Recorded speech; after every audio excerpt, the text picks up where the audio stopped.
Hey guys, it's Danny. Today we're doing a bit of a repotting while we talk. But we're not gonna talk about like funny stories or something. We're gonna keep it orchid related. I'm gonna actually have a bit of a discussion about pests. I have seen a few comments recently asking me how I deal with thrips or other pests, and I haven't done a pest video in a little while, although my tutorials or how-tos are still good, and I'll actually link it down below in the description, my latest one, if you want my DIY like pest control measure, the one that I'm happy with for the past years. But today I'm gonna give you a bit of a resume of the pests that I've had to deal with, how I deal with them now, and yeah, just reiterate a little bit how I stand on pests, since I have quite a few questions, and I'm thinking maybe some of you, maybe who are newer on my channel, are wondering. Right, so we're gonna repot one of the kitties. This is the Cattleya violacea crossed with sibling, crossed with itself. Not sure if we should call this a hybrid, right? It's one of the Cattleya seedlings that I got 2 years ago, and it's time to repot.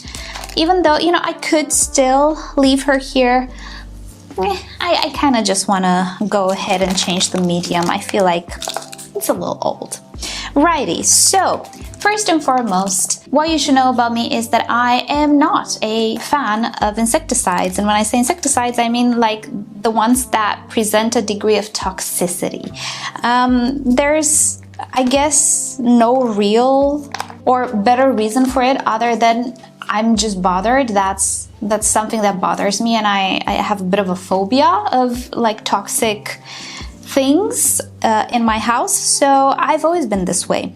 There's nothing wrong with systemic insecticides and so on if used correctly, obviously, and according to the label. It's just something I personally don't do because personal issues. So, ooh, yeah, this medium is pretty old. I've potted it in moss, which is great because it's so easy to remove moss from roots. There we are. If it were bark, they would have attached, or the bark would have attached to the roots much stronger. Right, so ever since I've started to grow orchids, I have tried to DIY pretty much insecticides of my own. Even though I will say I'm not a big DIYer, I'm not very talented at crafting generally, and personally I just prefer to get products that are available on the market than do them myself and look bad, because I know they will look bad. I'm just not talented. Also, so that's like the crafting side. Also, I do not believe in all sorts of like kitchen cupboard type of solutions. There are some which mechanically work, the ones that I use, and it's very logical and like easy to see why they work. But other food grade stuff or whatever hacks, let's say, you see on TikToks and stuff, I'm not a fan of that. I do not use that. The only things that I DIY myself are the stuff that either, you know, scare me. I have a phobia, so I'm gonna DIY them myself. Either I don't find them locally. And insecticides are a big one, the most major one. I don't want, you know, potential issues in my home. Right, so the DIYs that I came up with obviously are nothing to do with insecticide chemistry necessarily per se. I don't know if I should say that, but so I have no studies in like the chemistry involved in these insecticides. What I did was try to copy a mechanical type of insecticide which exists in the US. It is called a horticultural oil. Here where I am, there's no such thing. So I kind of saw what it contains. It contains paraffin oil, so I DIY'd it. And if you visit my description, you will see my recipe. If you don't feel safe DIYing it, just don't, just buy it if you have it in stores. I don't, so I DIY it. So that's my go-to. Let me just get a new pot. This was faster than I thought. Let me get a pot and some medium ready. Right, so I will be using a transparent pot, but also one that does not have extra ventilation holes, and I can get away with that because my environment is hot and dry. So let us continue. The DIY solution that I have works mechanically. As I was saying, it is based on paraffin oil, oils smother insects, so doing it in an appropriate concentration as to not harm my plant but be effective against pests, I found was not all that hard. So that's my go-to. It's not something that has systemic properties. It's not gonna enter the orchid and make it toxic to the pests. It only works on contact, which is both good and bad. It's good because it presents no risk, perceived risk to me, at least in the house, but it doesn't linger necessarily long enough to like kill any offspring of the pests and so on. It does linger enough days to take care of whatever, I guess, crawls around, but there's always a chance some eggs will still remain. That is the drawback of these safer, let's say, insecticides. Again, I don't know if I should use these words because I don't want people to think, oh, you should not use insecticides with your houseplants. I mean, you know, I don't know enough. It's just my phobia talking. But I hope you get the idea. I wanted something that would not, like if my bird decides one day to chew on one of my orchids, I don't want her to get sick. You know, that type of insecticide is the one that I like.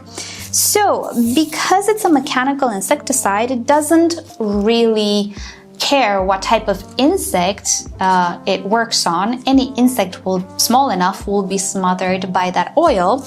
It also isn't prone to creating resistance in insects. That is one of the drawbacks of systemic insecticides. If you apply them too frequently and not according to the label, insects can actually develop resistance to it. And I've had it happen. I had a very, very bad case of spider mites many years ago, and I tried abamectin, which is, I guess, the #1 recommended solution against spider mites. So you need a miticide pretty much. So I used that one and it did nothing for them. Absolutely nothing. And it was chaos for me to use it because I hate using insecticides. Anyway, everything has drawbacks. With a mechanical solution, you don't have drawbacks. Unless the insect evolves enough to be big enough not to be smothered by the oil, there's no way it's gonna adapt to not being killed by the oil. It's like humans. Once we develop gills, we will not drown, right? But until then, we will keep drowning if, you know, circumstance is as it is. That went downhill pretty fast, I'm sorry. But like trying to give an example, just so you know what a mechanical form of insecticide does. And that's what oils do for pests, for insects, tiny insects. So getting back a little to my orchid, I'm just using my typical way of potting. I'm layering sphagnum moss and bark layer by layer, just so I make sure that everything stays even. And it's especially important in these types of pots without extra ventilation because I cannot rely on those air holes to help with layering. So I have to do it with the medium. I'm also going to add slow release fertilizer. Right, getting back to the insecticide. So because there is no specific insect targeted, everybody's targeted, I use the same thing, oil-based solutions for all pests. And it does work for all pests, no exception. However, there is one thing that we did not discuss here. How big are the insects? How fast do they reproduce?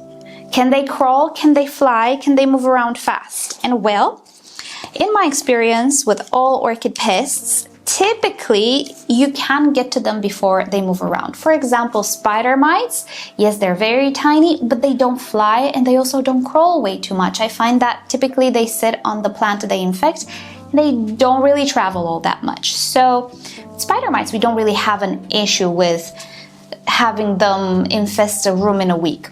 Also with mealybugs or scale, again, yes, they can crawl, but they don't usually fly and they are not fast crawlers anyway. They don't have a tendency to infest multiple orchids in a week. They do it gradually, so we can take our time with the treatment. What other pest? I don't know. Snails, again, they don't crawl on dry surfaces, so we can treat them. I'm not treating them with oils. Snails, hydrogen peroxide, but I guess that's a different type of pest that I'm gonna leave for last. Insert whatever pretty much orchid pest you want, except thrips. Now thrips, they're special, and not in the good way, because thrips are tiny, they're fast, and they can also fly. And that spells disaster. Very big disaster, more than any pest I have ever encountered. Now, of course, thrips can be killed by the oil solutions. They're not immune to oils. They're tiny, they get suffocated. Problem is, they spread too fast, usually for me at least, to be on top with the solutions. Doesn't mean you won't be on top, depends how many orchids you have. The more orchids you have, the harder it will be, obviously. With my number of orchids, it became very, very hard to take care of thrips with the usual means, and I was a bit devastated because I really didn't want to go through the whole insecticide experience yet again. Right, by the way, this orchid is pretty done. She's a little wobbly. Let's fix that. And to fix it, I'm gonna get a bamboo skewer. I'm gonna cut it in half. That was very satisfying. And I'm going to pin it to the latest growth because it's the one that moves the most. There we go. I'm gonna use one of these clips. I hope I was in frame, and I'm just gonna pin it here, close to the top. There we go. And she will not wobble anymore. I just add a little bit more bark here and there, and we'll continue. Right, thrips. They move too fast. They're too tiny and invisible. They fly. They spread like wildfire.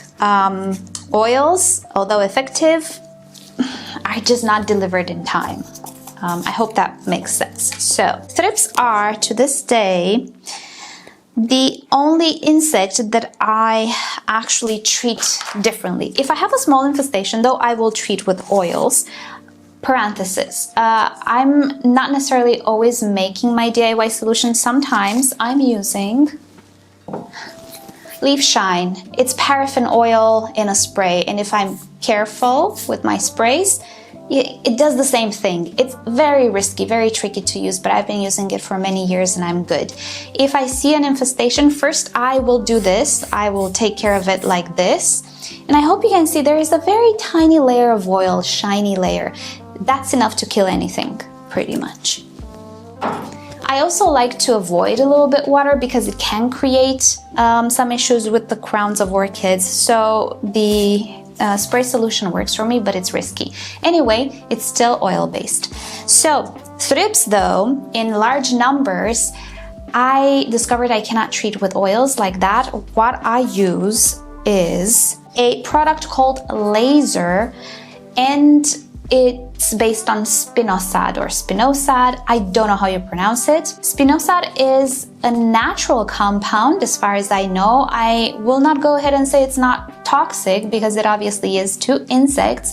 I don't know necessarily how toxic it is to humans, but in my research, I found that it is less toxic than other insecticides. Bottom line, I went ahead, I bit the bullet, I got the spinosad insecticide and I treated all of my orchids, and guess what? I am thrips free. I only did one treatment, mind you, thrips free. Usually you do two treatments, but it absolutely worked. Incredible, incredible. So I wouldn't necessarily use it for other insects, but for thrips, I know what to use now, and it kind of all worked out. I just took a day out of my schedule and put everybody outside and sprayed with spinosad, and that was that.